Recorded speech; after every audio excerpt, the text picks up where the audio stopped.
Hey guys, it's Lauren with Divided by Sight, and if you are looking for writing tips or inspiration for your craft, you come to the right place. As a self-published author, I understand the struggles and pitfalls of writing. So in today's video, I'm going to be reading another poem. Woo! Someone's excited to hear it.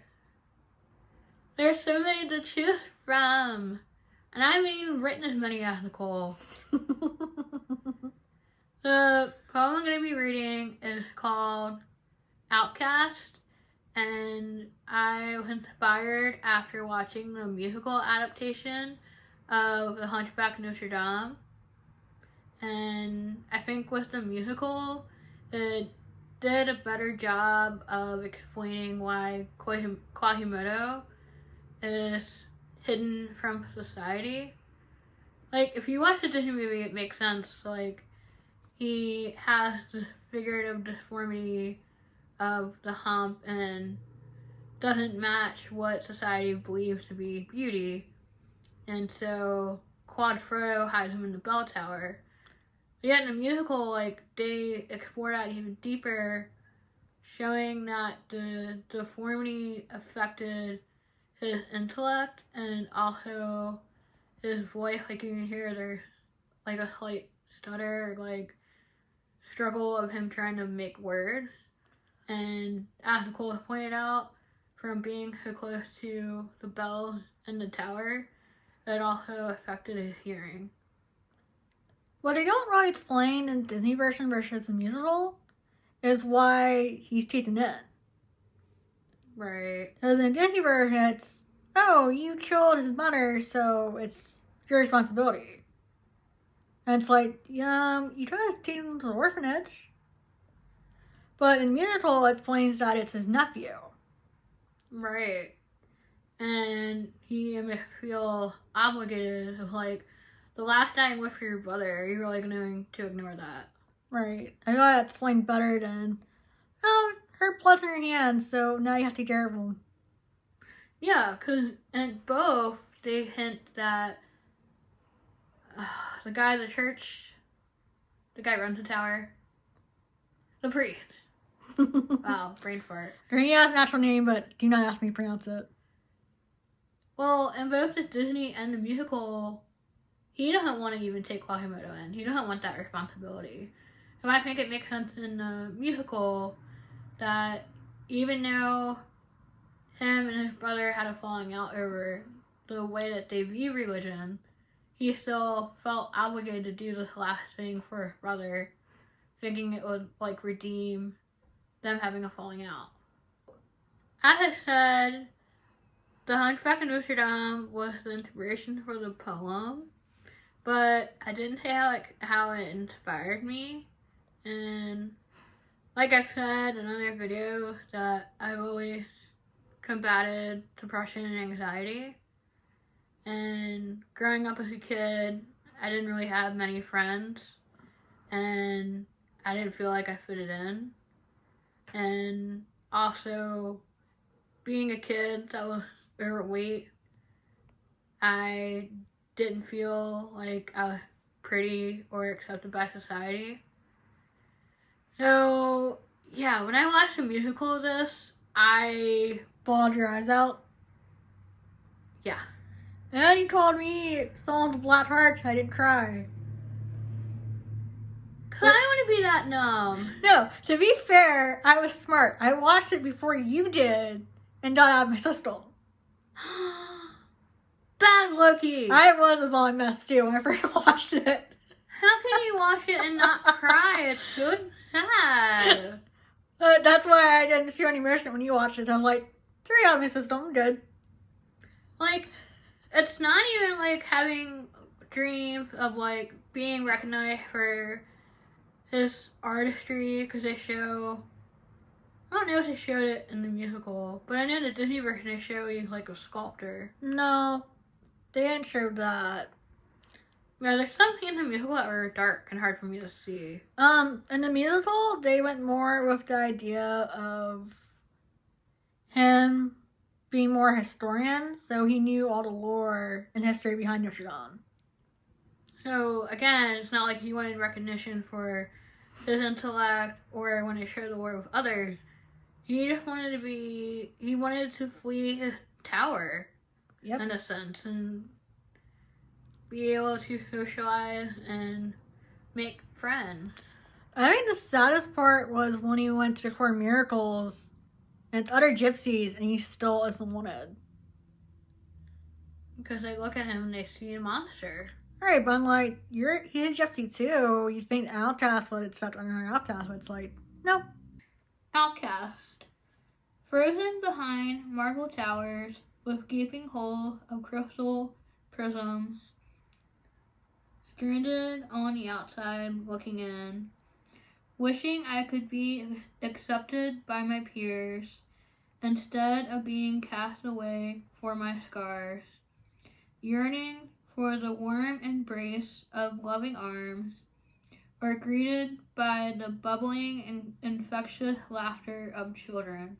Desperate to blend into the thriving crowd of joyous faces hurriedly passing by me, wondering if I destroy the paper mask, hiding away my monstrous form. Can I stop being a spectator, a ghostly apparition hidden within a sea of skeptical strangers? Or can I step out into the bleak abyss of the unknown and find solace in other lost souls? I hope you guys liked the poem.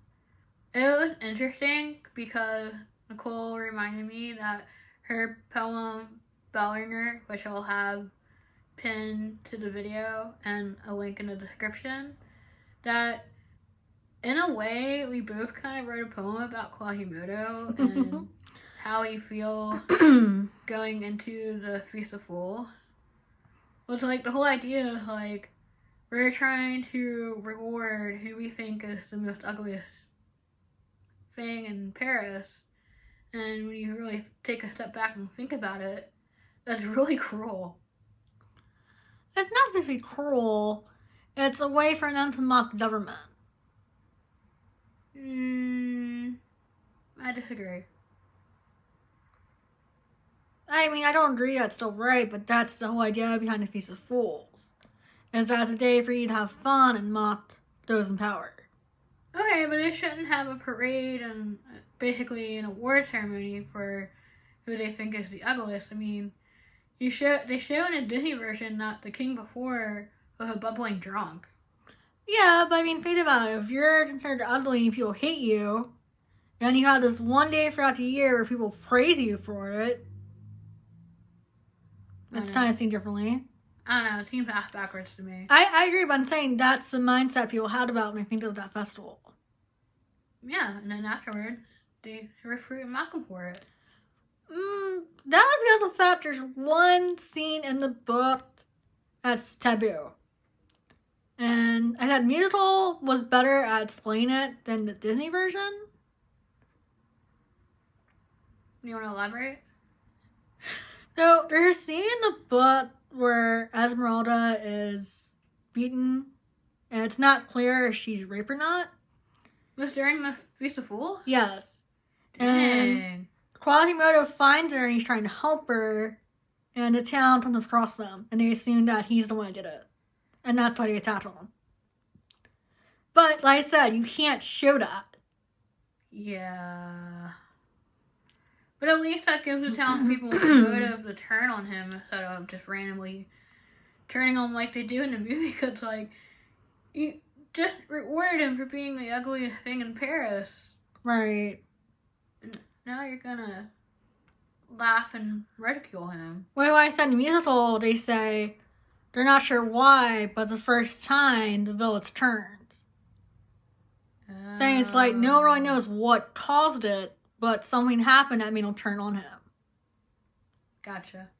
Thank you for clarifying that, because both adaptations do a poor job of transitioning from the Feast of Fools to that scene.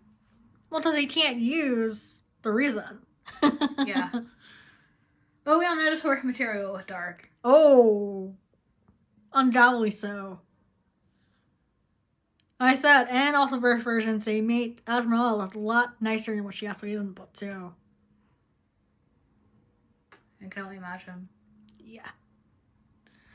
I feel like if you really want a good audio or visual version of it, I would actually look up the Wishbone version of Hunchback Notre.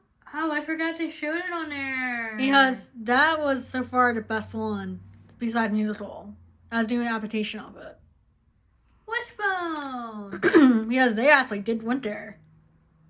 The show that made you all want to have a puppy. And 12 were booked. Nerd. Dang. Now, if you excuse me, I'm gonna go listen to the musical soundtrack. I blame Nick. She was humming Hellfire between all the takes, and I'm like, no, I don't hear you, la la la la, because it'll get stuck in my head. Not Hellfire, Heaven's Light. They're both just as bad. It's the whole soundtrack. I know after I watched the musical, like, I think the next couple of days I'll listen to the musical soundtrack straight. Oh, yeah. But, again, I hope you guys liked the poem.